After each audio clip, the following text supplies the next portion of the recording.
All right, you know what it is. It's the Big Douglas Show. We are live on Facebook, YouTube, and Twitter. So hop in the comments. Let us know what you think. And today, the guest is Ben Standing from The Athletic. Ben, how are you doing?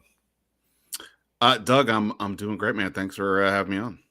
Always a pleasure to have you on. Let me.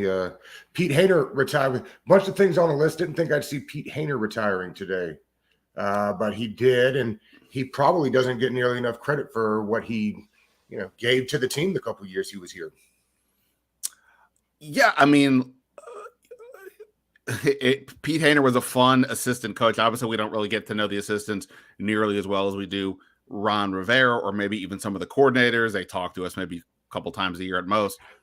But Pete Hainer, when we would be out at the park for practice, the tight ends typically are practicing right in front of where we stand at the media. And Pete Hainer is the old school coach who does not hold back with his views and opinions. And it's not a PG kind of a conversation that he's often having there with the players. And, he had Sammis Reyes this year, obviously the ultimate project. And, he would get into it with him, in the way we imagine that coaches kind of do with these guys. So, yeah, I mean, obviously, you have to. He's been around for a long time. I guess to whatever degree you want to give him credit for Logan Thomas or John Bates or Sammis Reyes or other guys that he's had throughout his career, sure. But yeah, an interesting loss today for them for sure. And longtime assistant with Rivera Castillo, I guess, takes his spot already because I think people were interested in that. So, moving on, Ben, I'm curious with the Coton theory stuff, and I know you were around them a lot. I've been trying to nail this down. Did they give the organization an idea of what a successful appreciation was? Does that make sense? Like, if 40% for the rollout for the name, did Coton theory kind of give the franchise like, listen, you're never getting 100%. You're probably not getting 50%. What was a good number? Like, what was a good percentage reaction? Did Coton theory have an idea on that? Like, did they say to the franchise, hey, if you get 30% of the people to love Commanders, you really hit it out of the park?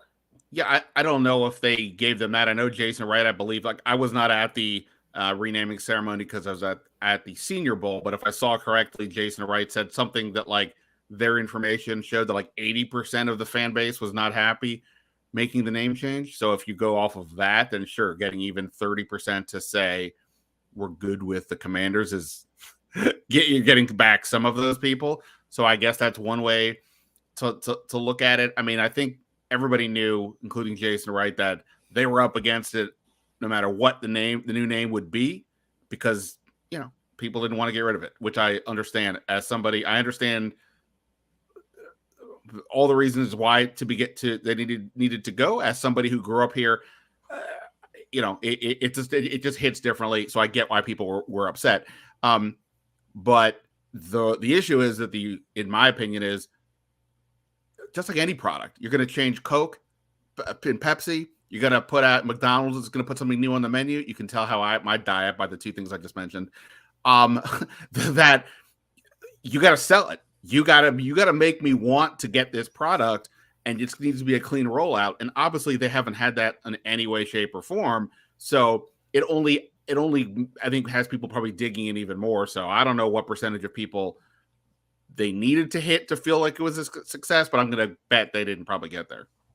What is it about the franchise? I mean, I know it's easy to say Dan Snyder, but I mean, they brought in a lot of smart people, Jason Wright included, and they really kind of blown a bunch of these things recently. And that's with Dan Snyder not supposedly being involved in these things. What is it that just, I mean, from the Sean Taylor, porta potty fiasco to some of the other things, these are really bright guys that just seem to not hit the mark. I'm curious your thoughts on this. Yeah, I mean, look, there's best intentions and then there's the result. And I think that, like, you mentioned the Sean Taylor thing, the porta potty thing is inexcusable regardless. I mean, I don't care what it is. You don't have to have any experience in doing anything. If you're taking a family photo, you're not going to do it in front of the porta potties unless that's some sort of an inside joke. So it doesn't really matter why it just makes no sense. But even in the broader context of not identifying, as apparently they didn't, that the Sean Taylor situation was at a different level than just, hey, we want to honor a former player. And they didn't clearly recognize that based on the little amount of time they gave. And over again, these types of issues have come up. So some of it is just the nature of people like Jason Wright. Yes, he played in the NFL, but had not been part of an NFL organization for some time, had not run an organization. And a lot of the people that he had hired also had nothing to do with NFL organizations, and therefore maybe don't understand the rhythms, what's important, what matters, et cetera. And then to really also understand this particular fan base, because this is the one that you're serving. I think that's just a lot of the mistakes there. But to the larger point, why do these things keep happening? Look, I mean, in any corporation, I've never seen this not be true. Everything starts at the top. Doesn't matter what it is. It doesn't matter if Dan Snyder is involved or not. His even in absence, his absence sets the tone for what's to come. Are you telling the people, hey, Jason, right? Just so you know, these are the things that are important. Or when you hire people, I need you to make sure that half your staff are people who either are from the past of this organization, have been in the league, whatever it may be. And, all these things go from there. It even reflects on the football side in that, Ron Rivera, this is not a criticism of Ron Rivera, but Ron Rivera was given all this power, coach and overseeing the front office. He had never done it before. Now, we'll see if it ultimately works out.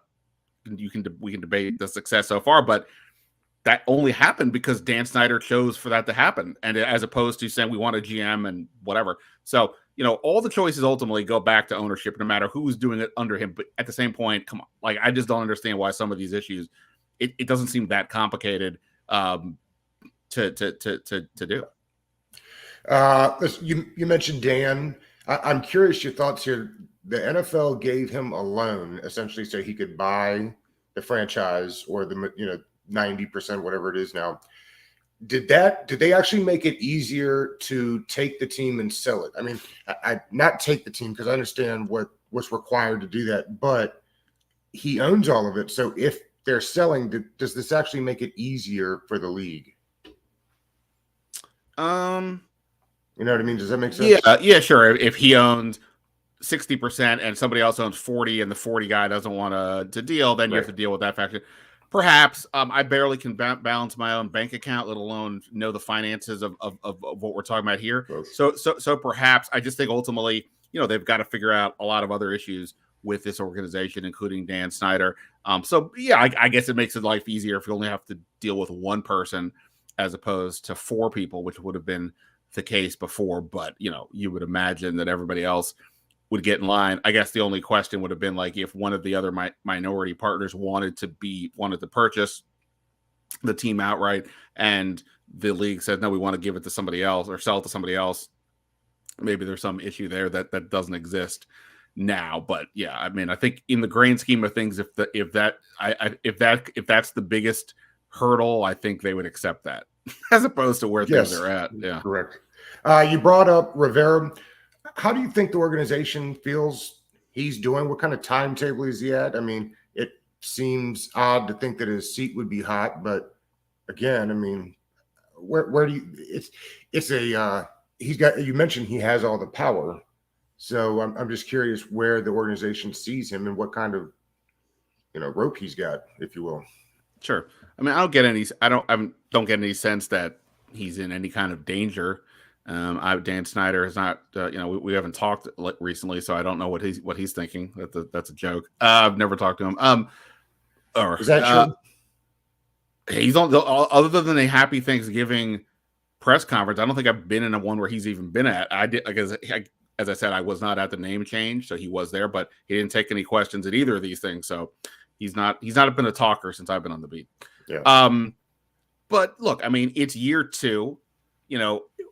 Because we are all hyper focused on this team, it's easy to sort of get worked up over the highs and lows one way or the other. They're a Midland team. They've been a Midland team last year or in 2020. They obviously overachieved the way they finished, and it worked out that the rest of the division was terrible, so they won that division. But they seem to be ascending, and even this year, obviously, it started off frustrating. It never really got much better other than that 4-game winning streak. And, it ended where it ended. But, look, they still won 7 games again, even with losing Ryan Fitzpatrick in the first half of the first game and a bunch of other injuries and so on. So, I wouldn't say it's like a disaster by any stretch, but you got to get a quarterback. And, I don't know how you're going to get one this time. And I think ultimately that's going to go a long way towards determining Ron Rivera's future. So I don't think he's in any trouble on any real level. It's obviously an unpredictable situation with his owner just based on his history. But typically he gives, lately he's been giving his coaches some time. He obviously gave Jay Gruden plenty of time to try to figure some things out. And, I wouldn't think that he's in any trouble, but the quarterback thing is probably going to determine everything. Well, they call that a segue. Let's get into the quarterbacks. I mean, the big 3 that we're talking about here, Wilson, Rodgers, and Watson. The tweet that blew up the world today, I mean, why they should be looking. Is there anybody on the team that you would not trade for a quarterback that is a premier quarterback? I would suggest that that's right. I mean, why wouldn't there be? I don't think Rodgers is going anywhere. Do you? I don't think so. I mean, obviously I think everybody assumed he was gone before the year started based on his comments and other reporting out of Green Bay. It seems like things have been patched up to an extent, and now it's just a matter of kind of his whims. I think logically at the level he's at, it's not about money, it's about legacy, and his best chance to get back to the Super Bowl is without a question in Green Bay, just based on they were the 1 seed. The rest of the NFC is obviously the Rams just won the Super Bowl, but the depth in the NFC is not that great, especially if Tom Brady stays retired. So he's got a better chance there versus goes to the AFC and you're dealing with facing Mahomes and Josh Allen and Joe Burrow and so on. So to me, it makes sense he stays there. I listened to the interview you did with Duger from Seattle. It doesn't sound like Wilson's going anywhere. That seems like a pipe dream, if that's the sense you're getting to. Yeah, I mean, again, like it'll be a similar answer for all these quarterbacks in that I just think it's a very different landscape if you're a team these days than it was even a few years ago. Like even at the point when Washington couldn't figure out what to do with Kirk Cousins, you didn't know what he was, how good he was or whatever. I don't think that's even the debate anymore. The question now is, do you have a guy that if you're in a game gives you a chance to realistically win if you play that game over and over again? I understand that Kirk Cousins, just to use him as an example, is a Midland quarterback based on his career record, but he obviously is a better quarterback than most in the league. He's a top 15 quarterback, debate it wherever you want. Half the league would kill for that. And if you get rid of that guy, how are you replacing him? And that's even more so when you're talking about a Russell Wilson, because obviously he's won a Super Bowl. He wasn't healthy last year, and that seemed to reflect in his performance. But, also, Pete Carroll, 70 years old. I don't get why he's wanting to rebuild, which is what you'd be doing. So, yeah, I don't buy that Seattle was going to move him. But Russell Wilson's a curious guy. And, maybe Seattle sees diminishing returns. And if they do, you get out high. But if they're still believing they have a shot to win it all with him, you're going to keep him. It's easy to understand why fans and people would say, this particular organization can't touch Watson. Do you think if Watson said to Rivera, hey, let's do this, coach, they do it? Because frankly, other than the other 2 names, they keep talking about big swing, and we can have a discussion on why Rivera would do that, like pump up the offseason with a big swing when there's not realistically big swings available. Is Watson the last big swing, and do you think they'd take it? My sense, I want to say at least before the Senior Bowl, was that Washington would still be open to exploring Deshaun Watson if available. That's not the same thing as saying that they ultimately would, but whereas like say the Giants on the record ruled out Watson because they're going to go with Daniel Jones.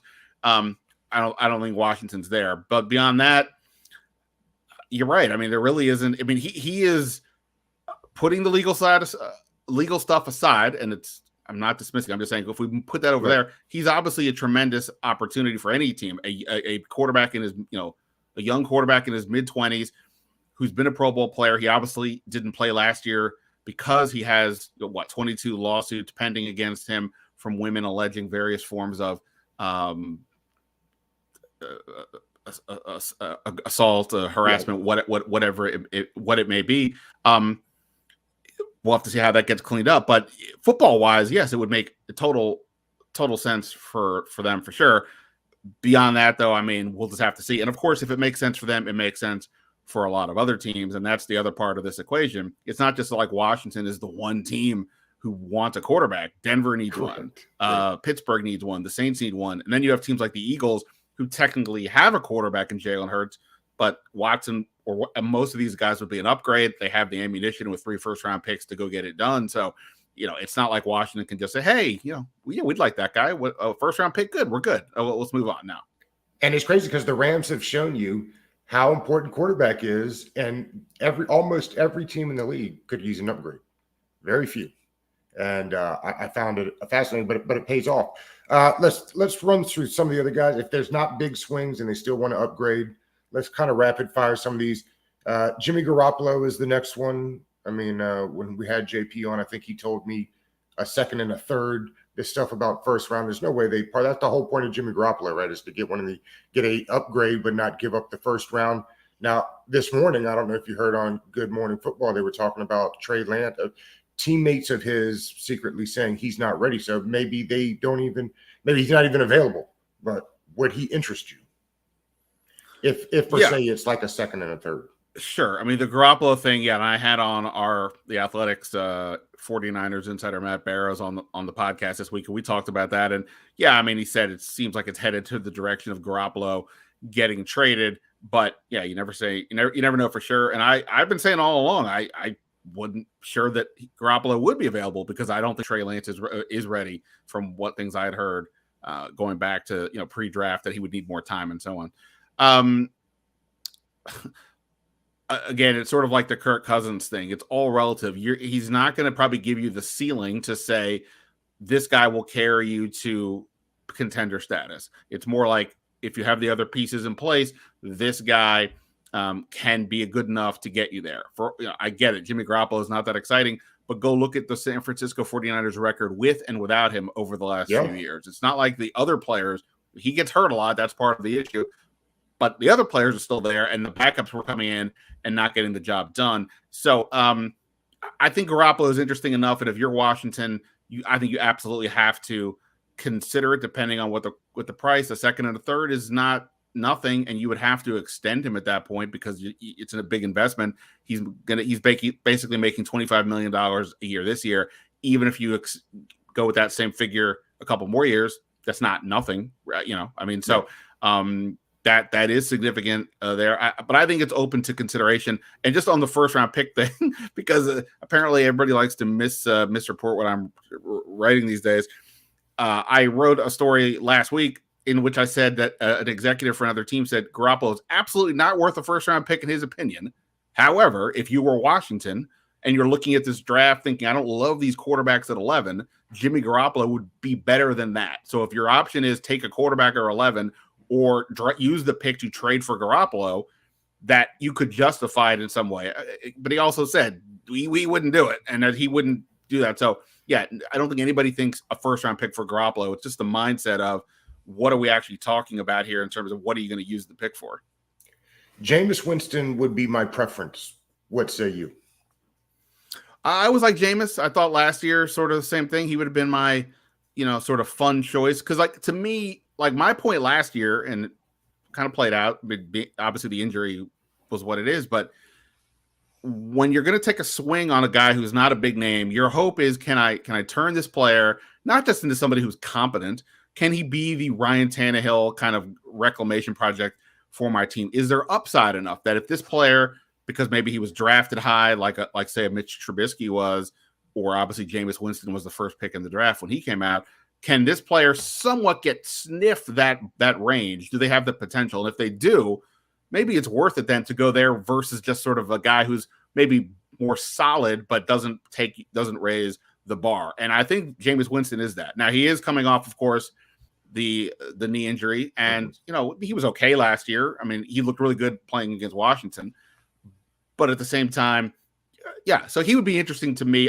I'm gonna guess he stays with the Saints, even with Sean Payton gone. So I guess we'll see on that. Maybe he goes back to Tampa Bay. He would be fun. I don't have an issue with him, but I kind of had him lower on the list because I would just think maybe he's going somewhere else besides here. I think we assume that even with one of these guys, they'll take a quarterback at 11. Do they need to force quarterback at 11? I'd prefer not to. Do you think they have identified a guy? I know we're early in the process, but do you think they like a guy? To me, the top three are Pickett, Willis, and Corral. Do you think they prefer one over the other?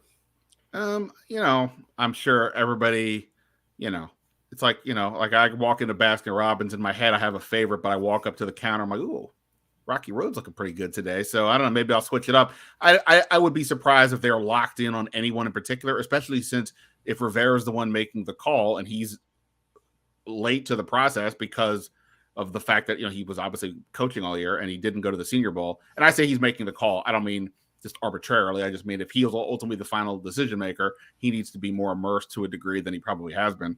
And there's still some time and the combine is coming up. So you got to go through the whole process here before making a call. I think it probably comes down to if you want somebody who can come in and play right away. Like if in the free agent or the veteran market, you get, I'm just making this name up, you kind of get an Andy Dalton and you still have Heineke.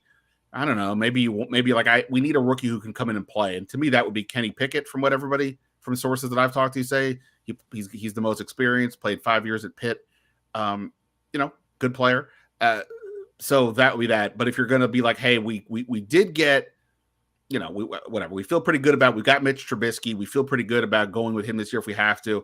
We can have a Malik Willis sit for a year and learn the ropes, which is what I've heard people say as well, that like that's kind of where he needs to go, what he needs to do ideally based on coming from Liberty to the NFL. Then you could go with that. I mean, I think to me though, the draft is secondary because obviously it comes after the veterans are available, and I just keep thinking that that's the way they're going to try to go. Again, they may not have many options, but at some point, if you make enough of an investment at that, then spending the 11th pick on a quarterback, I'm not saying it's bad. I'm just saying, in the short term, that may not make a ton of sense. So I think we have to see what they do with the vets before we really know what they're going to think at quarterback in the draft. I got a couple names here that are up for new contracts. Curious if you've heard or your thoughts on them. McKissick, I'm surprised this hasn't been done yet. I think when you're talking about any player, the allure of free agency is real, right? I mean, I'm not like saying they overpaid for Charles Leno, but they clearly were aggressive in saying to him, hey, we want to get this done. And he concurred as well. And it happened.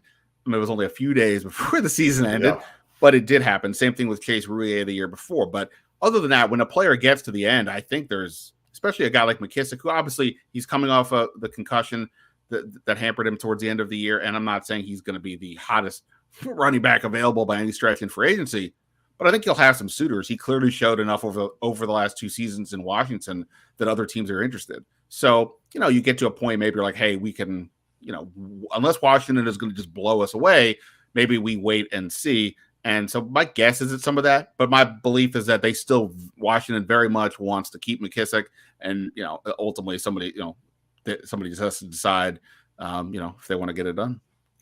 Bobby McCain. Yeah, sort of the same thing. I mean, Rivera praised Bobby McCain several different times, last year, including to me before the season even started, about a guy that just was really standing out to him in training camp. I just think it's, again, sort of the same deal. I mean, they clearly, I think, want to keep him, but we've now reached this point where, free agency is close, and I would imagine the player probably wants to check it out and, look for the team as well. And I'll be honest, I have not dug into the free safety options yet in free agency to that degree, but maybe they're looking at it and saying, hey, we like Bobby McCain. There's also 4 other guys we're interested in. Let's get closer, see where we're at. But again, I think they do want to keep him, but nothing's happened yet, obviously. One last one on the quarterbacks I just thought. Is Fitzpatrick not healthy? I mean, they were excited about him before the season, and now it's just a nothing. I'm curious that there's no buzz about possibly bringing him back. Yeah, I think. I mean, I know it doesn't move the needle, but I'm surprised Yeah, they were excited enough about him last year that, I don't know what changed other than a hip injury. yeah. I don't necessarily know if there was like a falling out or something, but there's been zero Nothing. talking. I mean, what I look at things like in Ron Rivera's season-ending press conference. At that, you can't rattle off the names of all your players that you were interested in. But at the quarterback position, when half the questions we're asking her about the quarterback position, he never once mentioned Taylor Heineke or Ryan Fitzpatrick by name. And even Right. towards the end of the year, when we would ask for Fitzpatrick updates, it all felt very from a distance. It's not like, I don't think Rivera one time said, "Yeah, Ryan and I just talked and XYZ." I don't know. So and then even the fact that Fitzpatrick was at the Bills playoff game, shirtless there and all that, which is a fun deal, and that's kind of on brand for him. And that was a team, of course, that he played for. But at the same time, I don't know. I didn't see him at any of the games here. Maybe he was, but I didn't. We didn't see him. So this is the team that was paying him. So yeah, I think that ship has sailed. The question with him is just simply, where's he at with his hip, and is he gonna play again for anybody? Then who's more frustrating to kind of watch, follow, cover, the Wizards or the Commanders? Yeah, it's funny. I was telling somebody the other day that when I was freelancing, the three teams that I covered the most. Well, I always covered the Nats a lot, but I was just there to babysit them. I wasn't really like reporting on anything for them. But the teams I was trying to like be a reporter on the most, the Commanders, whatever they were called at any given moment in time, the Wizards, and Georgetown. And what a debacle! I mean, if I was on that train again, I mean, what a disaster across the board. The Wizards are. It's just. I think the problem with the Commanders is like there's just all this off the field stuff that just goes on. And with the Wizards, I mean, there has been some of that, but it's more garden variety locker room strife as opposed to Congress is getting involved, So I've been very clear on this for years. Ted Leonsis is not interested in winning a title directly. Of course, he wants to win. He's interested in making the playoffs. All their moves historically are based on becoming the 8th seed to generate that playoff revenue. If things work out beyond that, great. But he's not doing what's necessary for that. It's been the case forever. I'm pretty good there. Here with this team, it's just, I mean, it's just a different level of frustration. And obviously we it all starts up at the top in the owner's box, and until that ever gets resolved one way or the other, I just it's just hard to look at this place completely seriously in terms of being a contender. I give Ron Rivera credit for trying to do the right things, and I think, reasonably he's doing fine. I quibble about things here, but like it's just a different feeling. The Wizards are more lovable, head shaking moves, whereas the Commanders, it's just, you got to be kidding me. Let's wrap with this. Did you like the Porzingis trade? It's interesting. Tommy does two things well, right? He sets himself up for trouble and then does a good job of kind of getting out of the trouble. Did you like the Porzingis trade? And are you excited about the idea of making Brad the highest paid player in NBA history? Yeah, I mean, I think it's easy to use the rearranging the deck chairs on the Titanic deal. And to a degree, that's kind of how I feel. Like I could be a little bit excited about it. I mean, Bertans was just rotting on the bench, and they couldn't use him because he just defensively was just, especially in the playoffs last year, just was unplayable. Spencer Dinwiddie and Beal clearly did not get along. There was obvious tension in the air. I was not around the team nearly as much as I have been previously, but just watching it on TV, listening to their comments. I went to the last game they played at home before all the trades went down. There was something in the air that was off. And Porzingis is the best player that was involved in any of the deals. He now plays here. And a Porzingis-Beal combo, if they're both healthy, is interesting. But I still think it's like the same deal. Like their ceiling is like the 6th seed. I mean, Porzingis doesn't stay healthy. Dallas basically just said, here, we'll take your 2 bad contracts to get rid of a guy who was effectively their number 2 player, or at least viewed that way. That says something about where he's at in his career. And yeah, in terms of Beal, all the talk we've all had for the last couple of years about trading Beal, it's been because on some level, Beal is still viewed as a big asset. That won't be the case anymore once he signs, assuming he stays and takes the 5-year Supermax contract. He'll still be a good player, an all-star level player, but that contract makes him basically the highest paid player in the league. He's now overpaid, and that's going to lower his value in terms of anything else that may happen down the line. And he's not good enough to be your best player on a title team. So, I think the Porzingis deal, in a roundabout way, in isolation, fine. Seems like a reasonable shot. See what happens. But in totality, like I said, to me, they at some point they just have to assess, or they have to recognize, if we want to win a title, the best move is take the assets we have, effectively start over to a degree, and go from there. But you got to put butts in seats, or try to get that playoff money, and or at least that's what the owner thinks, and that's what he's trying to do. Ben, the host of the Standing Room Only podcast, one of my favorite names for a podcast. What do you got coming up on the show? Well, I just had one up. I'm not sure when this is going to go up. But just on Friday or Thursday afternoon, I put one up with, like I said, our 49ers insider on Jimmy Garoppolo, and I had Michael Phillips on to talk with me about Crestgate, among other topics. They must hate Dan so much. It would have been easy to let. I understand intellectual property, but it'd been so easy just to say go for it. They must hate him so much. I don't know what's going on with that. It's crazy. And then, next week, we'll have a lot more stuff about the quarterbacks. My guy Fred Katz, used to cover the Wizards for The Athletic, I think is going to be on with me as well. So we'll talk about Wizards. So always, it's a busy time of year. Combine's coming up, the draft, free agency. So lots to discuss. Very good. Thank you, Ben. You're the best. Doug, man, I appreciate you having me on. Thanks. Yeah, man.